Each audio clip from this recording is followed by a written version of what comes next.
Nous allons reprendre notre assemblée. Comme on avait suspendu ce matin le point 14. Oui, d'accord.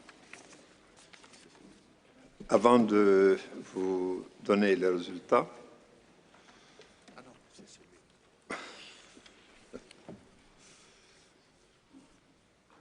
je vous rappelle que nous sommes très en retard sur le calendrier. Malgré notre travail acharné ce matin, nous avons toujours un total de 8 points à examiner cet après-midi. Afin de terminer l'ordre du jour de l'Assemblée générale de la manière la plus efficace, je vous propose donc le suivant. Nous allons reprendre le point 14 pour écouter le résultat des élections, suivi par l'adoption de la déclaration sur Beyrouth. Nous reviendrons alors au point 11 sur la réflexion portant sur le mécanisme d'inscription sur les listes. Après le point 11, nous devons établir un ordre de priorité pour les points qui sont restants pour le fonctionnement des organes directeurs de la Convention, tels que le point 10 sur la révision des directives opérationnelles et le point 13 sur l'accréditation des ONG. Une fois les ONG accréditées, nous examinerons le point 12, réflexion sur la participation des ONG à la mise en œuvre de la Convention. Et après, nous avancerons au reste des points 15, 16, 17, si le temps le permet. Donc, vous comprendrez aisément qu'il faut qu'on aille peut-être plus vite, qu'on passe à l'essentiel et qu'on n'aura peut-être pas d'interprétation à partir d'une certaine heure qu'on sera obligé d'arrêter. Donc, à ce moment-là, nous préférons faire les points essentiels qui sont les points 10 et 13. Et si le reste, si on ne peut pas, ce sera pour une autre session.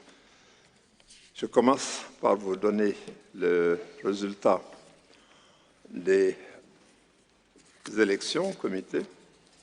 2 groupes n'avaient pas de liste harmonisée.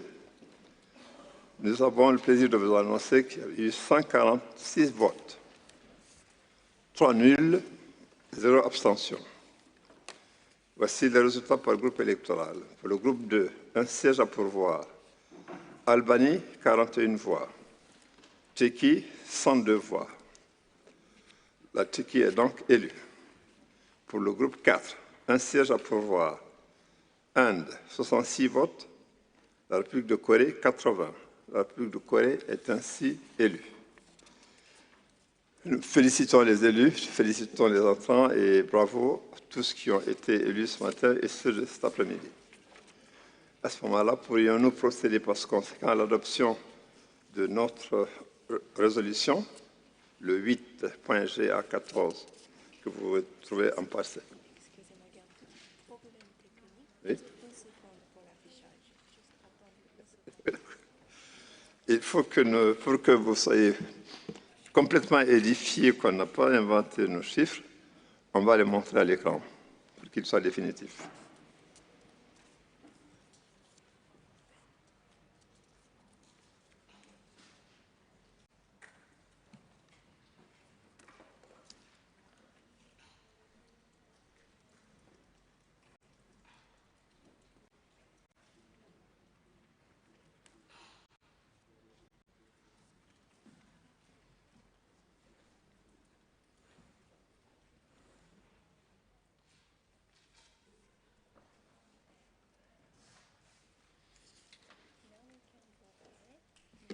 Oui?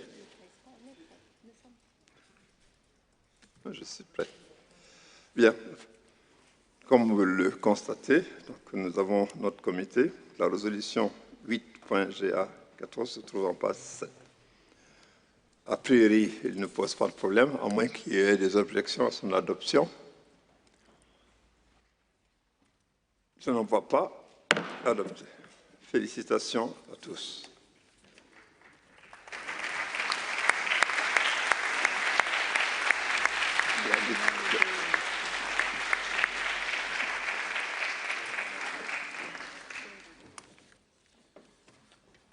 Merci beaucoup. Nous allons passer à la déclaration sur Beyrouth. Hier, vous devez avoir reçu un email, le texte, la déclaration, et vous pouvez voir à présent à l'écran, j'espère, dans les 6 langues.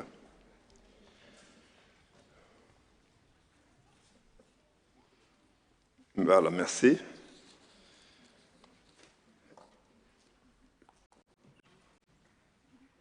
Comme vous le savez, cette déclaration avait été proposée par la Colombie, coparrainée par l'ensemble des États parties.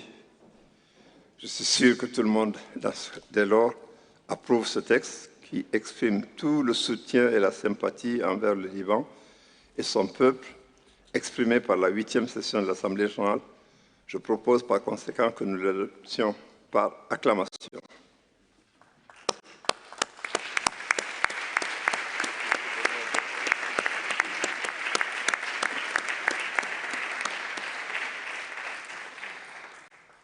Merci beaucoup. Je déclare donc la déclaration de Beyrouth adoptée.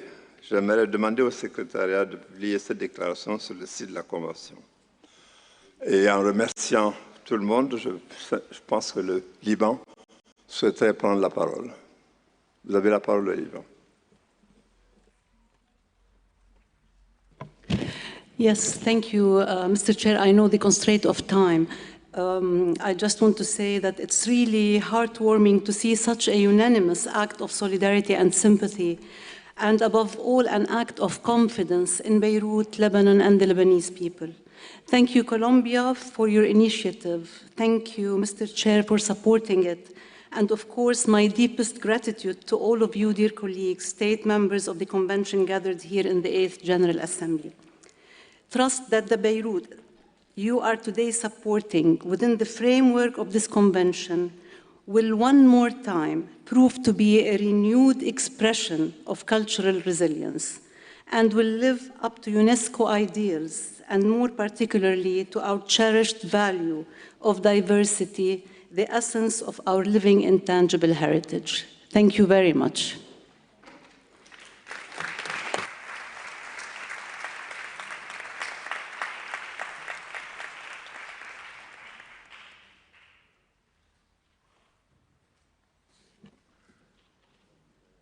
Merci à tous.